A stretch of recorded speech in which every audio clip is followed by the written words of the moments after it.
আমি তোমার নদী কোন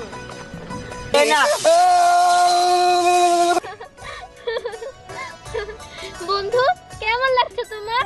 আমার অনেক ভালো লাগতেছে। আর কত দূর আর তো পারতেছি না, রোদ্রে শেষ হয়ে গেলাম। আর এমনিতেই কাজ করে ক্লান্ত হয়ে গেছি। আল্লাহ জানে আর কত দূর যাইতে হইব। কি ব্যাপার, এই নদী এত কাছে আসলো কিভাবে? কিছুক্ষণ আগে তো এই জায়গায় শুকনা দেখলাম, পানি ছিল না, হঠাৎ করে এই জায়গায় নদী আসলো। বুঝলাম না কাহিনী। বুঝতে পারছি, গলা শুকাই গেছে তো, যার কারণে চোখে ঝাপসা দেখতেছি। যাই নদীতে যাইয়া একটু হাত মুখ দিয়ে আসি আর পানি খেয়ে আসি। উফ।